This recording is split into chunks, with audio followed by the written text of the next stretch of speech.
एक समय की बात है। एक गांव में सफेद साड़ी वाली चुड़ैल का आतंक था। चुड़ैल रात भर गांव में घूमती और गांव का जो भी आदमी उसे दिखाई देता उसे वो घायल कर देती।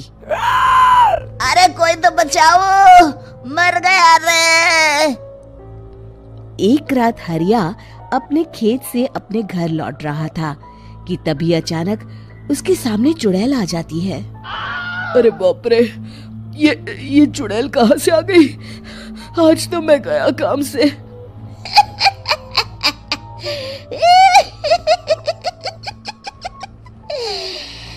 आज मुझे मेरा शिकार मिल गया। अरे चुड़ैल दीदी, मुझे छोड़ दो। जैसे ही चुड़ैल हरिया की तरफ बढ़ती है, हरिया वहाँ से भाग जाता है और अपने घर के दरवाजे पे पहुँचता है। अरे भगवान, जल्दी से दरवाजा खोलो, मेरे पीछे चुड़ैल पड़ी है। हरिया की पत्नी जल्दी से दरवाजा खोल देती है। अरे आप इतना हाफ क्यों रहे हैं? अरे मेरे पीछे चुड़ैल पड़ी है, आज तो मैं बाल बाल बच गया। जल्दी से सभी दरवाजे और सभी खिड़कियों को बंद करके बत्ती बुझा दो। तभी चुड़ैल हरिया के घर के पास पहुंच जाती है। अरे वो आदमी कहाँ गायब हो गया? मैं भी देखती हूँ आखिर कब तक बचेगा। मैं अपने शिकार को इतनी आसानी से नहीं छोड़ती। इतना कहकर चुड़ैल वहाँ से चली जाती है। वहीं दूसरी तरफ हरिया और उसकी पत्नी दोनों अपने घर की खिड़की से ये सब देख रहे होते हैं। अरे बाप रे, ये तो बड़ी डरावनी चुड़ैल थी। अगले दिन ये बात आग की तरह पूरे गांव में फैल जाती है और धीरे धीरे लोग चुड़ैल के डर के मारे शाम होते ही अपने घरों से बाहर निकलना बंद कर देते हैं। कुछ दिनों के बाद भाई, मैंने तो इस चुड़ैल के डर के मारे रात को अपने खेतों को पानी देना बंद कर दिया है। कहीं मेरी फसल सूख गई तो मैं तो कहीं का नहीं रहूंगा। साहूकार का कर्जा कैसे चुकाऊंगा? अरे भाई, पूरे गांव वालों का यही हाल है। पता नहीं ये चुड़ैल हमारे गांव में कहाँ से आ गई। फिर एक दिन गांव के पास वाली नदी के किनारे एक बहुत बड़े तांत्रिक के आने की बात कुछ गांव वालों को पता चलती है। वो लोग जाके ये बात गांव के मुखिया को बताते हैं। मुखिया जी, नदी के किनारे एक बहुत ही पहुंचे हुए तांत्रिक बाबा आए हैं। हमें उनसे मदद मांगनी चाहिए।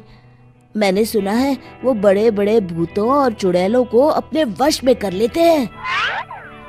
मुखिया जी सभी गांव वालों को लेकर उस तांत्रिक के पास पहुंच जाते हैं।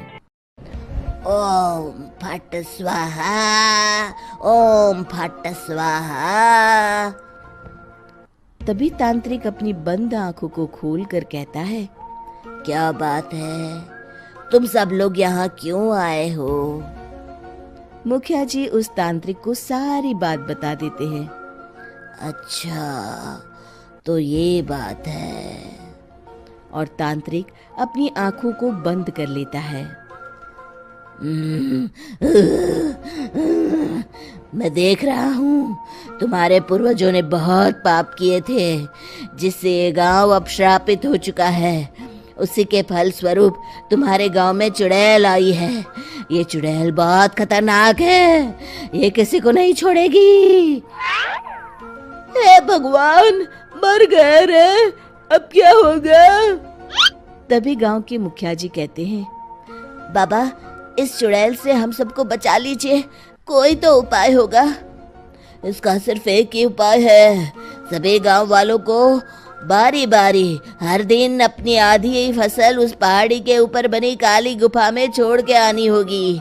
तभी उस चुड़ैल की भूख मिटेगी और श्राप का प्रभाव खत्म हो जाएगा और तुम सब जिंदा बच जाओगे। सभी गांव वाले उस तांत्रिक की बात को मान लेते हैं और वहां से चले जाते हैं।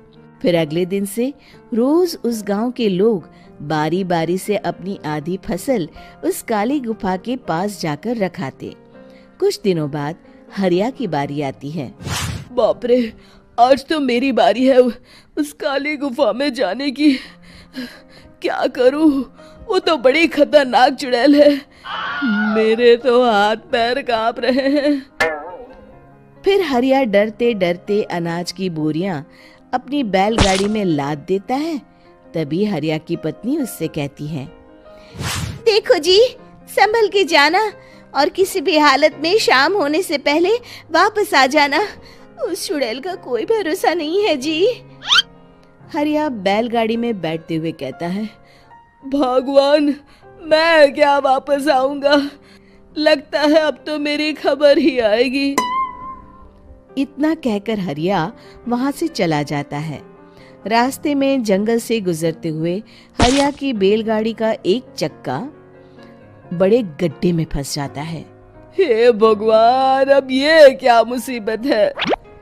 हरिया नीचे उतर के पूरी ताकत से अपनी बैलगाड़ी को गड्ढे से निकालने की कोशिश करता है।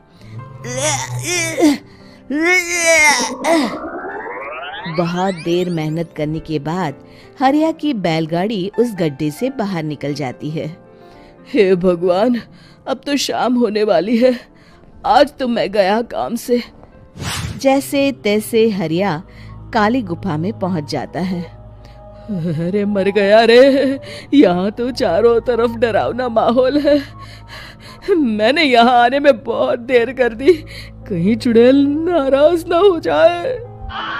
हरिया अनाज की बोरियां वहां रख के जैसे ही जाने लगता है, तभी उसे किसी के आने की आवाज सुनाई देती है।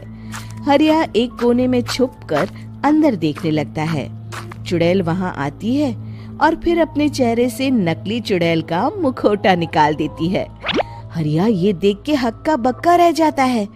तभी चुड़ैल कहती है, भैया यहाँ आना, आज तो बहुत अनाज आया है। इसे मिलाकर अब हमारे पास ढेर सारा अनाज जमा हो गया है। कल ही हम इसे शहर में बेच आएंगे और माला माल हो जाएंगे। तभी अंदर से नदी के किनारे वाला तांत्रिक बाहर आता है। अरे, ये तो तांत्रिक बाबा है। हाँ, अब तो हम दोनों की जिंदगी मजे में कटेगी। गांव वालों को बेवकूफ बनाना इतना भी मुश्किल नहीं था। लोग तो तुम्हें सच में असली चुड़ैल समझते हैं। हाँ, तुमने सही कहा। अब ये गांव वाले चुड़ैल के डर से जिंदगी भर इस काली गुफा में अनाज पहुंचाते रहेंगे। अच्छा, तो ये बात है। ये दोनों पूरे गांव वालों को बेवकूफ बना रहे हैं। अभी जाकर सबको बताता हूँ। हरिया उन दोनों की पूरी बातें सुन लेता है और जल्दी से वापस गांव में आता है। गांव वालों को पूरी बात बता देता है। इससे पहले वो दोनों हमारा अनाज लेकर शहर जाए, हमें उन दोनों को पकड़ना होगा। उधर दूसरी तरफ नकली तांत्रिक और नकली चुड़ैल बनी औरत एक बड़ी गाड़ी में सारा अनाज लाद के वहां से निकलने की तैयारी कर रहे होते हैं। जल्दी करो, इससे पहले हमें कोई देख ले। हमें यहाँ से निकलना होगा। और तभी वो दोनों देखते हैं कि सामने से सभी गांव वाले अपने अपने हाथों में मशाल लेके आ रहे हैं। दोनों बुरी तरह डर जाते हैं। रुक जाओ, तुम दोनों का भांडा फूट चुका है। अरे मर गए रे, ये गांव वाले कहाँ से आ गए? तुमने क्या सोचा इतनी आसानी से यहाँ से निकल जाओगे? ये अनाज हमने अपने खून पसीने से दिन रात खेतों में मेहनत करके उगाया है। दोनों मुखिया जी के पैरों में गिर जाते हैं। हमें माफ कर दीजिए, हम दोनों एक नंबर के कामचोर हैं। बिना मेहनत किए पैसे कमाना चाहते थे। हाँ हाँ, अब हम आगे से मेहनत मजदूरी करके पैसे कमाएंगे। हमें कुछ मत करना, हमें छोड़ दीजिए। इतना कह के दोनों गांव छोड़ के भाग जाते हैं और सभी गांव वाले फिर से खुशी खुशी रहने लगते हैं। शिक्षा, तभी तो कहते हैं कि किसी भी समस्या का समाधान केवल सूझबूझ से ही करना चाहिए और कभी हिम्मत नहीं हारनी चाहिए। दोस्तों, हमें उम्मीद है कि आपको हमारी ये कहानी पसंद आई होगी। कृपया हमारे चैनल को सब्सक्राइब करें और सभी अपडेट्स के लिए बेल आइकन जरूर दबाएं। और हाँ, वीडियो लाइक और शेयर करना मत भूलिएगा। Bye bye.